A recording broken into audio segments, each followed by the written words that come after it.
നമസ്കാരം. ബിഗ് സ്റ്റോറിയിലേക്ക് സ്വാഗതം. പൊതുമരാമത്ത് മന്ത്രിയുടെ ഓഫീസിനെതിരെ കടുത്ത ആരോപണം ഉയർത്തി സർക്കാരിനെയും മുന്നണിയെയും പ്രതിസന്ധിയിലാക്കി കെ.ബി. ഗണേഷ് കുമാർ രംഗത്ത്. മന്ത്രിയുടെ പേഴ്സണൽ സ്റ്റാഫിലെ 3 പേരുകൾ വെളിപ്പെടുത്തി ഗണേഷ് കുമാർ നിയമസഭയിലാണ് അഴിമതി ആരോപണം ഉന്നയിച്ചത്. അഴിമതി CBI അന്വേഷിക്കണമെന്നും ഗണേഷ് കുമാർ ആവശ്യപ്പെട്ടു. എന്നാൽ ആരോപണങ്ങൾ തള്ളിയ മന്ത്രി VK ഇബ്രാഹിം കുഞ്ഞ് ഗണേഷിൽ മറ്റാരുടെയോ പ്രേതം കയറിയിട്ടുണ്ടെന്നും മറുപടി നൽകി. ശബരിമല റോഡുകളുടെ ശോച്യാവസ്ഥ പരിഹരിക്കണമെന്ന ശ്രദ്ധ ക്ഷണിക്കലിനിടെയാണ് കെ.ബി. ഗണേഷ് കുമാർ നാടകീയമായി പൊതുമരാമത്ത് വകുപ്പ് മന്ത്രിയുടെ ഓഫീസിനെതിരെ അഴിമതി ആരോപണം ഉന്നയിച്ചത്. പൊതുമരാമത്ത് മന്ത്രിയുടെ ഓഫീസ് കേന്ദ്രീകരിച്ച് നടക്കുന്നത് കടുത്ത അഴിമതിയാണെന്ന് ഗണേഷ് കുമാർ പറഞ്ഞു. മന്ത്രിയുടെ additional private secretary A. Naseemuddeen, special private secretary Abdul Rafi, additional private secretary Abdul Rasheed എന്നിവർ അഴിമതി നടത്തുന്നു എന്നായിരുന്നു ഗണേഷിന്റെ ആരോപണം. മന്ത്രിയുടെ ഓഫീസിൽ ജോലി ചെയ്യുന്ന 3 പേർ അഴിമതിക്ക് പേരുകേട്ട Naseemuddin A, assistant private secretary, Abdul Rafi special private secretary, IM Abdul Raheem മന്ത്രിയുടെ സ്റ്റാഫാണ്. ഇവരാണ് ഭരിക്കുന്നത്. മുഖ്യമന്ത്രിക്ക് നേരത്തെ നൽകിയ കത്തിൽ ഇക്കാര്യങ്ങൾ വ്യക്തമാക്കിയിട്ടുണ്ട്.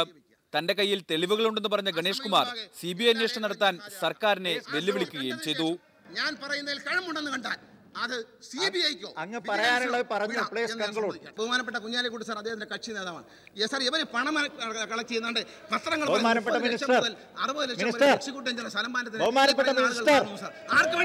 ഗണേഷിന്റെ പ്രസംഗം തടസ്സപ്പെടുത്താൻ ഭരണപക്ഷം ശ്രമിച്ചപ്പോൾ പ്രതിപക്ഷം ഗണേഷിന് അനുകൂലമായി രംഗത്തെത്തിയത് അല്പനേരം ബഹളത്തിനിടയാക്കി. ഇതിനിടയിൽ എഴുതി നൽകാത്തതിനാൽ അഴിമതി ആരോപണം ഉന്നയിക്കാനാവില്ലെന്ന് ചെയറിലുണ്ടായിരുന്ന CP മുഹമ്മദ് റൂളിംഗ് നൽകുകയും ചെയ്തു. സമയം തന്നാൽ ഒരു മന്ത്രിയുടെ അഴിമതി കൂടി ഉന്നയിക്കാമെന്ന് പറഞ്ഞ് സഭയിൽ ഒരു ഫയൽ ഉയർത്തി ഗണേഷ് വീണ്ടും ഭരണപക്ഷത്തെ സമ്മർദ്ദത്തിലാക്കി. എഴുതി തന്നാൽ പ്രസംഗിക്കാൻ അവസരം തരുമെങ്കിൽ ആ മന്ത്രിക്ക് മാത്രമല്ല വേറെ മന്ത്രിക്കെതിരെയുണ്ട്, അതും വായിക്കാം. ഇതിനിടയിൽ ഫണ്ടിന്റെ കാര്യത്തിൽ പൊതുമരാമത്ത് വകുപ്പ് മന്ത്രി വിവേചനം കാട്ടുന്നുവെന്ന ആരോപണവും ഗണേഷ് ഉയർത്തി. ഗണേഷ് കുമാറിൽ മറ്റാരുടെയോ പ്രേതം കയറിയെന്നായിരുന്നു മന്ത്രി VK ഇബ്രാഹിം കുഞ്ഞിന്റെ മറുപടി. ഗണേഷ് പറഞ്ഞ ആരും അഴിമതിക്കാരല്ല. A. നസീമുദ്ദീൻ അവധിയിലുമാണ്. നസീമുദ്ദീന്റെ കാര്യത്തിൽ ഒരു പരാതി വന്നിട്ട് ശ്രീ തിരുവഞ്ചൂർ രാധാകൃഷ്ണൻ ആഭ്യന്തരമന്ത്രി ആയിരുന്നപ്പോൾ അത് വിശദമായി പരിശോധിച്ച് അടിസ്ഥാനരഹിതമാണെന്ന് തെളിഞ്ഞ വിഷയമാണ്. നസീമുദ്ദീൻ ഇപ്പോഴും മന്ത്രിയുടെ ഓഫീസിലുണ്ടെന്ന് തിരിച്ചടിച്ച ഗണേഷ് തെളിവുകൾ മാധ്യമങ്ങൾക്കോ പ്രതിപക്ഷത്തിനോ കൈമാറുമെന്ന ഭീഷണിയും മുഴക്കി. നേരത്തെ തീരുമാനിച്ചതനുസരിച്ചാണ് അഴിമതി വിരുദ്ധ ദിനത്തിൽ തന്നെ സർക്കാരിനെതിരെ ഗുരുതരമായ അഴിമതി ആരോപണങ്ങൾ കെ.ബി. ഗണേഷ് കുമാർ നിയമസഭയിൽ ഉയർത്തിയത്. ഗണേഷ് കുമാറിന്റെ അഴിമതി ആരോപണങ്ങൾ സഭയ്ക്കകത്തും പുറത്തും സർക്കാരിനെ തെല്ലൊന്നുമല്ല പ്രതിസന്ധിയിലാക്കുക. രതീഷ്, റിപ്പോർട്ടർ, തിരുവനന്തപുരം. ഈ വിഷയമാണ് ഇന്ന് ബിഗ് സ്റ്റോറി ചർച്ച ചെയ്യുന്നത്. MLA മാരായ ശ്രീ A. പ്രദീപ് കുമാർ, ശ്രീ സണ്ണി ജോസഫ്, ശ്രീ അബ്ദുറഹ്മാൻ രണ്ടത്താണി, കേരള കോൺഗ്രസ് ജേക്കബ് വിഭാഗം ചെയർമാൻ ശ്രീ ജോണി നെല്ലൂർ എന്നിവരാണ് ഇപ്പോൾ ഈ ചർച്ചയിൽ പങ്കെടുക്കുന്നത്. ശ്രീ ജോണി നെല്ലൂർ, ഗണേഷ് കുമാർ ആരോപണം ഉന്നയിച്ച ശേഷം മുഖ്യമന്ത്രി UDF കക്ഷി നേതാക്കളുടെ യോഗം വിളിച്ചു ചേർത്തല്ലോ. ആ യോഗത്തിൻ്റെ തീരുമാനം എന്തായിരുന്നു? ഒന്ന്, ഗണേഷ് കുമാർ ഇന്ന് നിയമസഭയിൽ ഉന്നയിച്ച ആരോപണം അത് മുന്നണിയുടെ എല്ലാ മര്യാദകളെയും ലംഘിക്കുന്ന ഒരു നടപടിയായിപ്പോയി. ഒരു കാരണവശാലും അതിനെ അംഗീകരിക്കുവാനോ അതിനെ ന്യായീകരിക്കുവാനോ മുന്നണിയെ സ്നേഹിക്കുന്ന ഒരാൾക്കും കഴിയില്ല. അദ്ദേഹം എടുത്ത സ്വീകരിച്ച നടപടിയെ അതിശക്തമായി UDFന്റെ നേതൃയോഗം ഇന്ന് വിമർശിക്കുകയും അദ്ദേഹത്തിനെതിരെ ഉചിതമായ നടപടികൾ സ്വീകരിക്കുവാൻ ബഹുമാനായ മുഖ്യമന്ത്രിയെ ചുമതലപ്പെടുത്തുകയും ചെയ്തു. ശ്രീ ജോണി നെല്ലൂർ, മുസ്ലിം ലീഗ് നേതാക്കൾ ശ്രീ PK കുഞ്ഞാലിക്കുട്ടി ഉൾപ്പെടെയുള്ളവർ അതിൽ പങ്കെടുത്തിരുന്നു, താങ്കൾ പങ്കെടുത്തിരുന്നു. എന്തായിരുന്നു മുസ്ലിം ലീഗിന്റെ നിലപാട്? അല്ല, ഇങ്ങനെ മുസ്ലിം ലീഗിന്റെ ഒരു നിലപാട് പ്രത്യേകമായി പറയാൻ കഴിയില്ല. പക്ഷെ മുസ്ലിം ലീഗ് അവരുടെ പാർലമെന്ററി പാർട്ടി അംഗങ്ങൾ ഒന്നടങ്കം മുസ്ലിം ലീഗ് നിയമസഭാ കക്ഷി നേതാവ് കുഞ്ഞാലിക്കുട്ടിയോട് ആവശ്യപ്പെട്ടു, ഗണേഷ് കുമാറിന്റെ പ്രവർത്തനം, നിയമസഭയിലെ നടപടി അങ്ങേയറ്റം ഖേദകരമാണ്. അദ്ദേഹത്തെ ഇനിയും UDF പാർലമെന്ററി പാർട്ടിയിൽ തുടർന്ന് അംഗമാക്കി കൊണ്ടുപോകുന്നത് ശരിയല്ല എന്നുള്ള അഭിപ്രായം ലീഗിന്റെ അംഗങ്ങൾ പ്രകടിപ്പിച്ചു എന്നാണ് അവിടെ പ്രകടമാക്കിയ വികാരം. ശ്രീ ജോണി നെല്ലൂർ, ഈ കാര്യത്തിൽ R. ബാലകൃഷ്ണപിള്ള ഉൾപ്പെടെയുള്ളവരുമായി താങ്കൾ സംസാരിച്ചിരുന്നു. ഇത് ആരായിരുന്നു ഗണേഷ് കുമാറിന് പിന്നിൽ ഇത്തരമൊരു ആരോപണം ഉന്നയിക്കുന്നതിന് പ്രേരണ നൽകിയത്? അതിനെ സംബന്ധിച്ച് എനിക്കറിയില്ല. ഏതായാലും ഒരു കാര്യം, ഈ വാർത്ത പുറത്തു വന്നപ്പോൾ ശ്രീ R. ബാലകൃഷ്ണപിള്ള ഞങ്ങളോടൊപ്പം, അദ്ദേഹം ചെയർമാനായുള്ള ഒരു കമ്മിറ്റിയിൽ, UDFന്റെ സബ് കമ്മിറ്റിയിൽ ഞങ്ങൾ ഇരിക്കുന്ന സമയത്താണ് ഈ വാർത്ത പുറത്തു വന്നത്. ആ സന്ദർഭത്തിൽ തന്നെ മാധ്യമപ്രവർത്തകർ ചോദിച്ചപ്പോൾ ബാലകൃഷ്ണപിള്ള പറഞ്ഞത് അദ്ദേഹത്തിന് ഇതേക്കുറിച്ച് അറിവില്ല, അദ്ദേഹത്തിന്റെ അഭിപ്രായ പ്രകാരമല്ല ഈ ആരോപണം ഉന്നയിച്ചത്. ഒരുപക്ഷെ മുഖ്യമന്ത്രിയാകാം ഇതിന്റെ പിന്നിൽ, അല്ലെങ്കിൽ മുഖ്യമന്ത്രി പറഞ്ഞതുകൊണ്ടാകാം അയാൾ ഇത് ചെയ്തത്. മുഖ്യമന്ത്രിയാണല്ലോ കഴിഞ്ഞ കുറെ കാലങ്ങളായി ഗണേഷ് കുമാറിനെ നിയന്ത്രിക്കുന്നത്, നിങ്ങൾക്കെല്ലാം അറിയാമല്ലോ എന്ന് അദ്ദേഹം വളരെ വികാരഭരിതനായി പറയുന്നത് എനിക്ക് കേൾക്കാനിടയായി. ശ്രീ ജോണി നെല്ലൂർ, ഈ കാര്യത്തിൽ UDF ഒരു സംവിധാനമുണ്ട്. പക്ഷേ ഇപ്പോൾ UDF നിന്ന് അതിലെ ഒരു MLA മന്ത്രിക്കെതിരെ, മന്ത്രിയുടെ ഓഫീസിനെതിരെ ആരോപണം ഉന്നയിക്കുന്നു. എന്തുകൊണ്ടാണ് ഇത്തരം കാര്യങ്ങൾ സംഭവിക്കുന്നത്?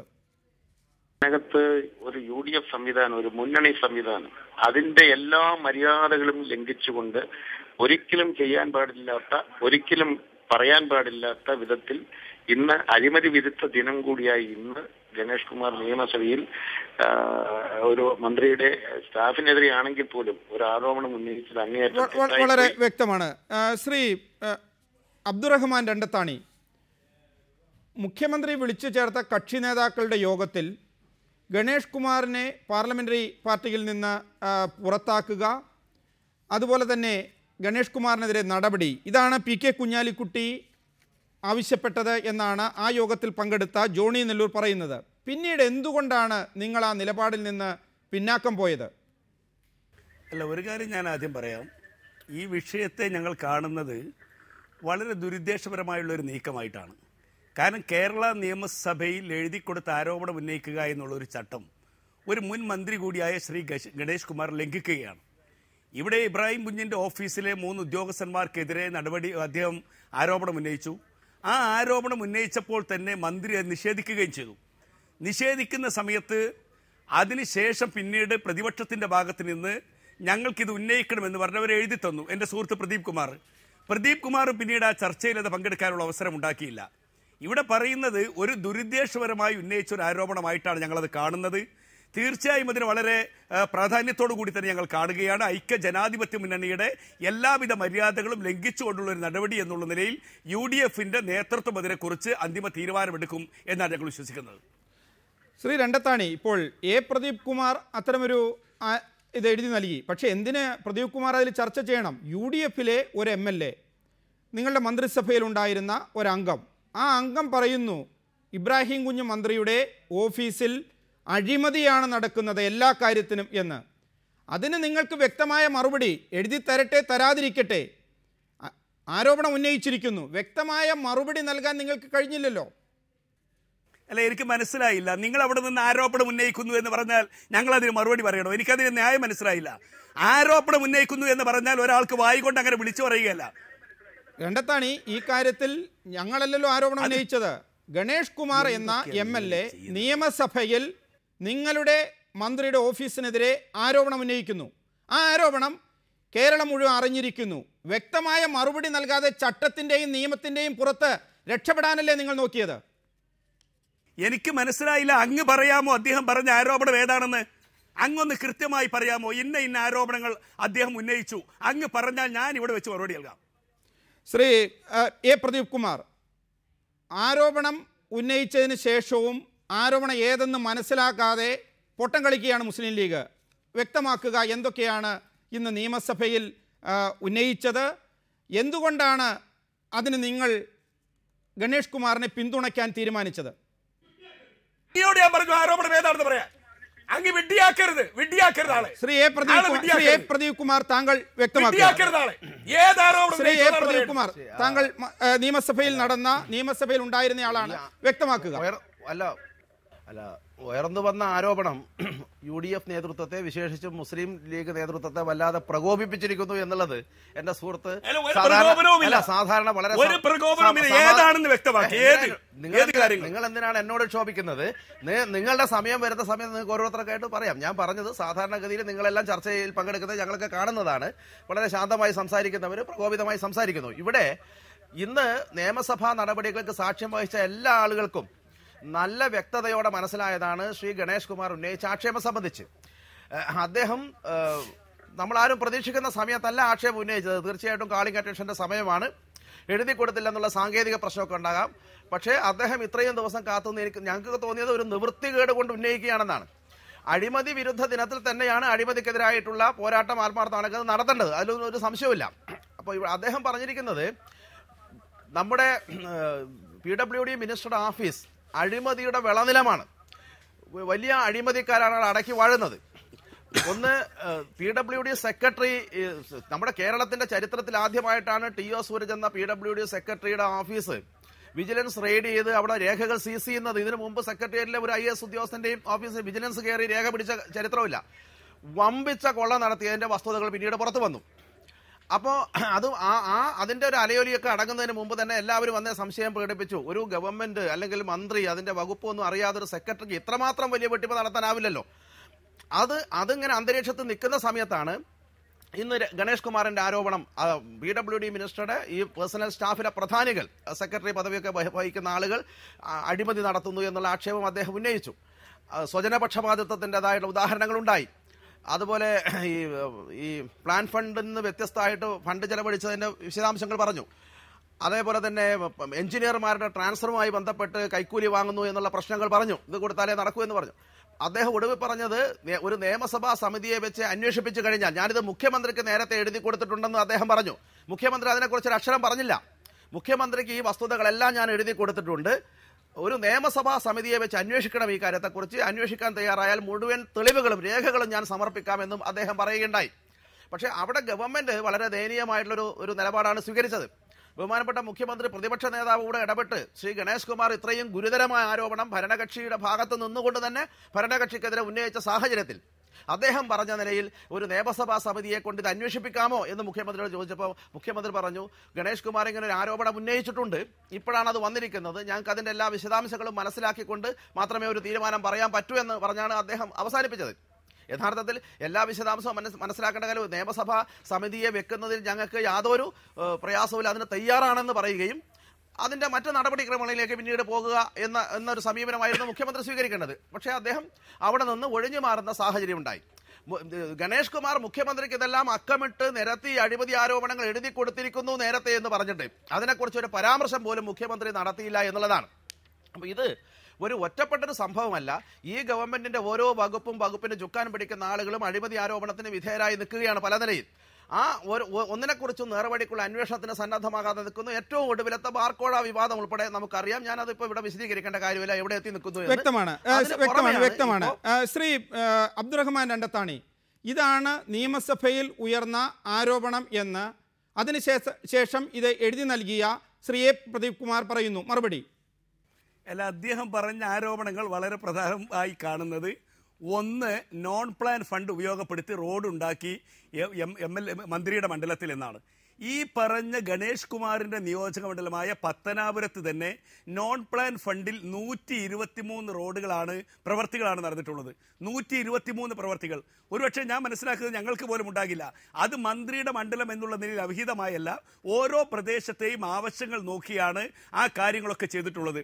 പിന്നെ ഇവിടെ പ്രദീപ് കുമാർ എഴുതി കൊടുത്ത മറ്റൊരു കാര്യം, അദ്ദേഹം പറഞ്ഞത് കൺസ്ട്രക്ഷൻ കോർപ്പറേഷന് വഴിവിട്ട് കരാറ് കൊടുത്ത് അവരത് ഓരോരുത്തർക്കും സബ് കരാർ കോൺട്രാക്ട് കൊടുത്തു എന്നാണ്. കൺസ്ട്രക്ഷൻ കോർപ്പറേഷൻ കരാർ ഏറ്റെടുക്കുന്നതിന് ചില നിയമങ്ങളുണ്ട്. കാരണം അവർക്ക് ചില എംപാനൽ എന്ന് പറയുന്നത് കരാറുകാരുടെ എംപാനലുണ്ട്. ആ എംപാനലിൽ നിന്നാണ് കരാറുകാരെ തെരഞ്ഞെടുക്കുക. അവർ നൽകുന്ന കൊട്ടേഷൻ പരിശോധിച്ച് ഏറ്റവും കുറഞ്ഞ തുക ഏതാണോ ആ തുകയാണ് കൺസ്ട്രക്ഷൻ കോർപ്പറേഷൻ കോട്ട് ചെയ്യുക. എന്നിട്ടാണ് അവരെ കൊണ്ട് ഈ പ്രവൃത്തി എടുപ്പിക്കുന്നത്. ഇതിന് കൃത്യമായ മാനദണ്ഡങ്ങളുണ്ട്. പിന്നെ മറ്റൊന്ന് അദ്ദേഹം പറയുന്നത്, ഒരുപാട് പ്രവൃത്തികൾക്ക് റിവേഴ്സ് എസ്റ്റിമേറ്റ് കൊടുത്ത് ഭീമമായ തുക നാശം വരുത്തിയതാണ്. ഒരു റിവേഴ്സ് എസ്റ്റിമേറ്റ് കൊടുക്കണമെങ്കിൽ ബന്ധപ്പെട്ട നിയോജക മണ്ഡലത്തിൽ MLA ശുപാർശ ചെയ്യണം. MLA ശുപാർശ ചെയ്ത് പൊതുമരാമത്ത് വകുപ്പ് അത് പരിശോധിച്ച് അതിന് വീണ്ടും ഒരു എസ്റ്റിമേറ്റ് തയ്യാറാക്കി അതിനുശേഷം CTEക്ക് അയച്ച് CTE പരിശോധിച്ചതിന് ശേഷം അവിടെ നിന്ന് ഫൈനാൻസിൽ വന്ന് ഫൈനാൻസിന്റെ കൂടി അനുമതി കിട്ടിയതിന് ശേഷമാണ് PWD അനുമതി കൊടുക്കുന്നത്. അല്ലാതെ ഇതൊന്നും ഒരു മന്ത്രിയുടെ ഇഷ്ടാനുസരണം ചെയ്യുന്ന വളരെ വ്യക്തമാണ്. താങ്കൾ പറഞ്ഞ ഈ കാര്യങ്ങൾ വ്യക്തമാണ് എന്നിരിക്കെ മുഖ്യമന്ത്രി പാർലമെന്റ് തെരഞ്ഞെടുപ്പിന് ശേഷം MLAമാരോട് അവരുടെ മണ്ഡലത്തിൽ നടത്തേണ്ട പ്രവർത്തനങ്ങളെക്കുറിച്ച്, അതുപോലെ തന്നെ സർക്കാരിൻ്റെ പ്രവർത്തന രീതികളെക്കുറിച്ച് എല്ലാം എഴുതി നൽകാൻ ആവശ്യപ്പെട്ടു ഭരണകക്ഷി MLAമാരോട് പ്രത്യേകിച്ചും. അതനുസരിച്ച് മുഖ്യമന്ത്രിക്ക് എഴുതി നൽകിയതാണ് ഈ പരാതികൾ. എന്തുകൊണ്ടാണ് ഇപ്പോൾ താങ്കൾക്ക് ഒരു ചാനലിൽ ഇരുന്ന് ഇത് വിശദീകരിക്കാൻ കഴിയുന്നത് പോലെ മുസ്ലിം ലീഗിൻ്റെ നേതൃത്വത്തിന്, അതിൻ്റെ മന്ത്രിമാർക്ക്, നിങ്ങളുടെ മുന്നണിയിലുള്ള ഒരു MLA ഈ കാര്യങ്ങൾ പറഞ്ഞ് ബോധ്യപ്പെടുത്താൻ കഴിയാതെ പോയത്? എന്തുകൊണ്ട് മുഖ്യമന്ത്രിക്ക് എഴുതി നൽകിയ ഒരു പരാതി അതിന് നിങ്ങൾ എന്തുകൊണ്ട് മറുപടി നൽകിയില്ല? അത് അദ്ദേഹമാണ് മറുപടി പറയേണ്ടത്. കാരണം എന്താണെന്ന് വെച്ചാൽ മുസ്ലിം ലീഗ് നേതൃത്വത്തിന് മുന്നിൽ ഇപ്പോഴും MLA ഒരു പരാതി ഉന്നയിച്ചിട്ടില്ല. ഞാൻ പ്രദീപ് കുമാർ പറഞ്ഞ കാര്യങ്ങളാണ് പറയുന്നത്, അല്ലാതെ ഗണേഷ് കുമാറിന്റെ പ്രസംഗത്തിൽ ഇങ്ങനെ അക്കമിട്ട് നിരത്തി ഒന്നും പറഞ്ഞിട്ടില്ല. പ്രദീപ് കുമാർ ആരോപണം ഉന്നയിക്കുന്നതിന് വേണ്ടി സ്പീക്കർക്ക് എഴുതി കൊടുത്ത അദ്ദേഹത്തിന്റെ കത്തിൽ സൂചിപ്പിച്ച കാര്യങ്ങളെ കുറിച്ചാണ്. നിയമസഭയിൽ ഇന്ന് ഈ കാര്യത്തിൽ ഗണേഷ് കുമാർ പറയുന്നുണ്ട്, ഞാൻ മുഖ്യമന്ത്രിയോട് ഇക്കാര്യം പറഞ്ഞിരുന്നു, അദ്ദേഹത്തിന് എഴുതി നൽകിയിരുന്നു എന്ന്. അല്ല, മുഖ്യമന്ത്രിയോട് അദ്ദേഹം അങ്ങനെ പറഞ്ഞിട്ടുണ്ടെങ്കിൽ മുഖ്യമന്ത്രിയാണല്ലോ ആ കാര്യത്തെക്കുറിച്ച് വിശദീകരിക്കേണ്ടത്. കാരണം എന്നോട് ചോദിച്ചാൽ എനിക്ക് പറയാനാവില്ല. കാരണം അങ്ങനെ അദ്ദേഹം എന്താണ് പറഞ്ഞത് എന്നൊക്കെ വിശദീകരിക്കേണ്ടത് ബഹുമാനപ്പെട്ട മുഖ്യമന്ത്രി തന്നെ പറഞ്ഞു, തെളിവുകൾ ഉണ്ടെങ്കിൽ അത് പരിശോധിക്കുമെന്ന് മുഖ്യമന്ത്രി തന്നെ ഇന്ന് നിയമസഭക്കകത്ത് പറഞ്ഞല്ലോ.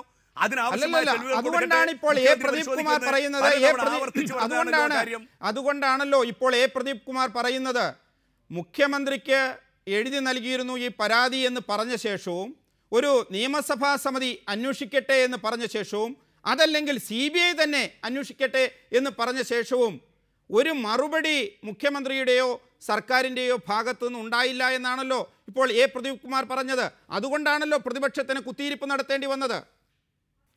ഞാൻ പറയുന്നത് അദ്ദേഹം ഗണേഷ് കുമാർ ഇന്ന് നിയമസഭയിൽ പറഞ്ഞ കാര്യങ്ങളാണല്ലോ അത്. ഗണേഷ് കുമാർ പറഞ്ഞ കാര്യം മുഖ്യമന്ത്രിക്ക് എഴുതി കൊടുത്തിരുന്നു. അങ്ങനെയാണെങ്കിൽ ആ ഗണേഷ് കുമാറിനുള്ള മറുപടിയിലാണ് മുഖ്യമന്ത്രി പറഞ്ഞത്, അങ്ങനെയെങ്കിൽ അവർ രേഖാമൂലം തരട്ടെ, ഞാൻ പരിശോധിക്കാം എന്ന് അദ്ദേഹം ആവർത്തിച്ച് പറഞ്ഞല്ലോ നിയമസഭയിൽ. എങ്കിൽ ഞാൻ രേഖാമൂലം നിങ്ങൾക്ക് തന്നിട്ടുണ്ട് എന്ന് അവിടെ ആരും പറഞ്ഞിട്ടില്ല. കാരണം അങ്ങനെ പറയുമെങ്കിൽ കൃത്യമായി ഞാൻ തന്നല്ലോ, പിന്നെ എന്തിനാണോ രേഖ എന്ന് ചോദിച്ചിട്ടില്ല. നിങ്ങൾ രേഖാമൂലം എഴുതി തന്നാൽ ഞാൻ പരിശോധിക്കാം എന്ന് മുഖ്യമന്ത്രി ആവർത്തിച്ച് വ്യക്തമാക്കിയതാണല്ലോ നിയമസഭയിൽ. എങ്കിൽ ആ രീതിയിൽ നൽകട്ടെ, അപ്പോഴല്ലേ പരിശോധിക്കേണ്ടത്. ശ്രീ പ്രദീപ് കുമാർ, ആ രീതിയിൽ ഈ കാര്യങ്ങൾ മുഖ്യമന്ത്രിക്ക് എഴുതി നൽകിയിരുന്നു എന്ന് പറഞ്ഞ ശേഷവും അദ്ദേഹം അതിന് കൃത്യമായ മറുപടി ഗണേഷ് കുമാറിന് നൽകിയോ? അങ്ങനെ എഴുതി നൽകിയിട്ടുണ്ടെന്നോ നൽകിയിട്ടില്ല എന്നോ മുഖ്യമന്ത്രി വ്യക്തമാക്കിയോ? ഇല്ല, എനിക്ക് രണ്ട് കാര്യങ്ങൾ പറയാനുണ്ട്. ആദ്യം ഇത് തന്നെ പറയാം. ഒന്ന്, ഗണേഷ് കുമാർ ഈ ആരോപണം ഉന്നയിച്ച് ഇരുന്നതിന് ശേഷം അതിനുശേഷം പ്രതിപക്ഷ നേതാവ് ഇടപെടുന്ന ഒരു ഘട്ടം വരുന്നു. പ്രതിപക്ഷ നേതാവാണ് ഈ പ്രശ്നം മുഖ്യമന്ത്രിയുടെ ശ്രദ്ധയിലേക്ക് കൊണ്ടുവരുന്നത്. ഇങ്ങനെ ഭരണകക്ഷിയുടെ ഭാഗത്തു നിന്ന് തന്നെ ഗണേഷ് കുമാർ ഇങ്ങനെ ഗുരുതരമായ ഒരു ആരോപണം ഉന്നയിച്ച സാഹചര്യത്തിൽ അദ്ദേഹത്തിന്റെ ആവശ്യമനുസരിച്ച് നിയമസഭാ സമിതിയെ വെച്ചുകൊണ്ട് ഇങ്ങനെ ഒരു അന്വേഷണം നടത്തുന്നതിന് വേണ്ടി അങ്ങ് തയ്യാറാകുമോ എന്ന് ചോദിച്ചപ്പോൾ ബഹുമാനപ്പെട്ട മുഖ്യമന്ത്രി പറഞ്ഞത്, ഇപ്പൊ ഗണേഷ് കുമാർ ഇപ്പോൾ ആരോപണം ഉന്നയിച്ചത് നമ്മുടെ മുമ്പാകെ വന്നിരിക്കുകയാണ്, ഇത് സംബന്ധിച്ച് ആവശ്യമായ ഒരു ആലോചന നടത്തിയേ ഇത് സംബന്ധിച്ച് എന്തെങ്കിലും പറയാനാകൂ എന്ന് മാത്രം പറഞ്ഞ് അദ്ദേഹം ഇരിക്കുകയാണ് ചെയ്തത്. വളരെ സ്പെസിഫിക്കായി ഞാൻ ബഹുമാനപ്പെട്ട മുഖ്യമന്ത്രിക്ക് ഇതെല്ലാം അക്കമിട്ട് നിരത്തി എഴുതി കൊടുത്തു എന്ന് ഗണേഷ് കുമാർ പറഞ്ഞതിനെ സംബന്ധിച്ച് ബഹുമാനപ്പെട്ട മുഖ്യമന്ത്രി ഒന്നും പറഞ്ഞിട്ടില്ല. വ്യക്തമാണ്. മുഖ്യമന്ത്രിക്ക് ഗണേഷ് കുമാർ എഴുതി നൽകിയിരുന്നു. ആ എഴുതി നൽകിയ കാര്യത്തെക്കുറിച്ച് വ്യക്തമായ മറുപടി മുഖ്യമന്ത്രി പറഞ്ഞിട്ടില്ല. UDF-ലെ ഒരു MLA ആരോപണം ഉന്നയിക്കുന്നു. നേരത്തെ KM മാണിക്കെതിരെ അഴിമതി ആരോപണം വന്നപ്പോൾ അത് ബാറുകാരുടെ താല്പര്യപ്രകാരം ബാർ ഉടമകൾ ആരോപിക്കുന്നതാണ് എന്ന് നിങ്ങൾ പറഞ്ഞു. ഇത് നിങ്ങളോടൊപ്പം ഉള്ള നിങ്ങളുടെ ഒപ്പം പ്രവർത്തിക്കുന്ന നിങ്ങളുടെ മുന്നണിയുടെ ഭാഗമായ ഒരു MLA പറയുന്നു, ഈ ഉമ്മൻചാണ്ടി മന്ത്രിസഭയിലെ ഒരു മന്ത്രിയുടെ ഓഫീസ് അഴിമതിയുടെ കേന്ദ്രമാണ് എന്ന്. ശ്രീ സണ്ണി ജോസഫ്, ഇതിനകത്ത് ഒരു ന്യായവും ഇല്ല എന്ന് ശ്രീ ഗണേശിന്റെ അച്ഛൻ ബാലകൃഷ്ണപിള്ള സാറ് തന്നെ പറഞ്ഞിട്ടുണ്ടല്ലോ. ഒരു അഴിമതി ആരോപണം ഉന്നയിക്കണമെങ്കിൽ അതിന് വ്യവസ്ഥയുണ്ട്. നിയമസഭാ ചട്ടങ്ങൾ അനുശാസിക്കുന്ന വ്യവസ്ഥകൾ അനുസരിച്ചുകൊണ്ട് ഒരാരോപണം ഗണേശ് ഉന്നയിച്ചിട്ടില്ല. ഗണേശ് തന്നെ ഈ കാര്യത്തിൽ സീരിയസ് അല്ല. ഗണേശ് പറഞ്ഞു എനിക്ക് ബോംബ് പൊട്ടിക്കാനുണ്ടെന്ന്. ഗണേശ് ബോംബ് പൊട്ടിക്കുന്നതിന് പകരം അദ്ദേഹം ഒരു ഉണ്ടയില്ലാത്ത വെടിയാണ് ഇവിടെ വെച്ചിട്ടുള്ളത്. ആരഴിമതി നടത്തി, എപ്പോൾ നടത്തി, ഏത് കാര്യത്തിൽ നടത്തി, എന്ന് നടത്തി എന്നൊരു യാതൊരു വ്യക്തതയുമുള്ള ഒരു ആരോപണം ഉന്നയിക്കാൻ അദ്ദേഹത്തിന് കഴിഞ്ഞില്ല. ഒരു പുകമറ സൃഷ്ടിക്കാൻ, നേരത്തെ പറഞ്ഞ ഒരു പുകമറ സൃഷ്ടിക്കാൻ മാത്രമേ ഗണേശിന് കഴിഞ്ഞിട്ടുള്ളൂ. അതിനെ സംബന്ധിച്ച് ഗണേശിന്റെ അച്ഛൻ തന്നെ വളരെ വ്യക്തമായിട്ട് മറുപടി പറഞ്ഞു. ശ്രീ സണ്ണി ജോസഫ്, അങ്ങനെയാണെങ്കിൽ കുഞ്ഞാലിക്കുട്ടിക്കെതിരെ അദ്ദേഹം പറയുന്നില്ല, മുഖ്യമന്ത്രിക്കെതിരെ അദ്ദേഹം പറയുന്നില്ല. കുഞ്ഞാലിക്കുട്ടിയുടെ പ്രവർത്തനത്തെക്കുറിച്ച് നല്ല അഭിപ്രായം പറയുന്നു, ഉമ്മൻചാണ്ടിയെക്കുറിച്ച് മികച്ച അഭിപ്രായം പറയുന്നു. പക്ഷേ ഒരു മന്ത്രിയുടെ ഓഫീസിൽ ഇത് നടക്കുന്നു, അഴിമതി നടക്കുന്നു എന്ന് പറയുന്നു എന്ന് മാത്രമല്ല, അത്തരം ഇതുണ്ടെങ്കിൽ മറ്റൊരു മന്ത്രിയുടെ അഴിമതിയുടെ രേഖകൾ അതും കയ്യിലുണ്ട്, പറയണമോ എന്ന് ചോദിച്ച് വെല്ലുവിളിക്കുന്നു. അത് നിങ്ങളുടെ കക്ഷിയിൽ നിന്ന്, നിങ്ങളുടെ മുന്നണിയിൽ നിന്ന്. ആ വെല്ലുവിളിയിൽ എന്തെങ്കിലും കാമ്പുണ്ട്, കഴമ്പുണ്ട്, സത്യമുണ്ടെങ്കിൽ അദ്ദേഹം സ്വീകരിക്കേണ്ട. അദ്ദേഹം ഇപ്പോൾ ഫസ്റ്റ് ടൈം MLA അല്ല. അദ്ദേഹം 2001 മുതൽ 2 വട്ടം മന്ത്രിയായ 3 വട്ടം MLA ഗണേഷ് കുമാറിനെ സംബന്ധിച്ച് അദ്ദേഹത്തിന് നിയമസഭാ ചട്ടങ്ങൾ അറിയാം. അദ്ദേഹം അഴിമതി കാര്യത്തിൽ അദ്ദേഹം തന്നെ സീരിയസ് ആണെങ്കിൽ അദ്ദേഹം സഭാ ചട്ടങ്ങൾ അനുസരിച്ച് അദ്ദേഹം ആരോപണം ഉന്നയിക്കും. അങ്ങനെ സണ്ണി ജോസഫ് സഭാ ചട്ടങ്ങൾക്ക് പുറത്ത് ഗണേഷ് കുമാർ ആരോപണം ഉന്നയിച്ചതെങ്കിൽ അദ്ദേഹം വെല്ലുവിളിച്ചല്ലോ, എനിക്കിത് പറയാൻ ഇവിടെ അവസരമില്ലെങ്കിൽ ഞാനിത് മാധ്യമങ്ങൾക്ക് കൊടുക്കാം, പുറത്തു കൊടുക്കാം. എന്നാൽ നിങ്ങൾ കൊണ്ടുപോയി പുറത്തു കൊടുക്കൂ എന്ന മറുപടി ഈ പറയുന്ന ഇബ്രാഹിം കുഞ്ഞിൽ നിന്നോ UDF നേതൃത്വത്തിൽ നിന്നോ ഉണ്ടായില്ലല്ലോ. അല്ല, അദ്ദേഹത്തോട് പുറത്ത് കൊടുക്കരുതെന്ന് ആരും പറഞ്ഞിട്ടില്ല. അദ്ദേഹത്തോട് പുറത്ത് കൊടുക്കരുതെന്ന് ആരും പറഞ്ഞിട്ടില്ല. അദ്ദേഹം ഒരു സഭാ അംഗം എന്ന നിലയിൽ ഗുരുതരമായ ഒരു ആക്ഷേപം ഉന്നയിക്കുമ്പോൾ അത് നടപടിക്രമങ്ങൾ അനുസരിച്ച് വേണം. രാഷ്ട്രീയ മര്യാദയുടെ കാര്യം ബാലകൃഷ്ണപിള്ള പറഞ്ഞു, ഞങ്ങൾ അത്രയും പോകുന്നില്ല. രാഷ്ട്രീയ മര്യാദ ലംഘിച്ചിരിക്കുന്നു, നടപടിക്രമങ്ങൾ നഗ്നമായിട്ട് ലംഘിക്കപ്പെട്ടു. ഇതിന്റെ അകത്ത് കാമ്പും കഴമ്പുമില്ല, തെളിവുകളില്ല. രാഷ്ട്രീയ മര്യാദ എന്ന് പറയുന്നത് അഴിമതികൾ മൂടിവെക്കുക എന്നോ അതല്ലെങ്കിൽ സഭാ ചട്ടങ്ങളുടെ ചില നിയന്ത്രണങ്ങൾ കൊണ്ടുവന്നുകൊണ്ട് നമ്മൾ നടത്തുന്ന അഴിമതി നമുക്ക് മുന്നണിയിൽ പറഞ്ഞു തീർക്കാം, അതല്ലെങ്കിൽ ഇവിടെ ഇപ്പോൾ അവതരിപ്പിക്കരുത് എന്നാണോ രാഷ്ട്രീയ മര്യാദ? ഈ കാര്യത്തിൽ ഇപ്പോൾ രാഷ്ട്രീയ മര്യാദ പറയുന്ന R. ബാലകൃഷ്ണപിള്ള അദ്ദേഹം ഒരു അഴിമതി കേസിൽ ശിക്ഷിക്കപ്പെട്ടയാളാണല്ലോ.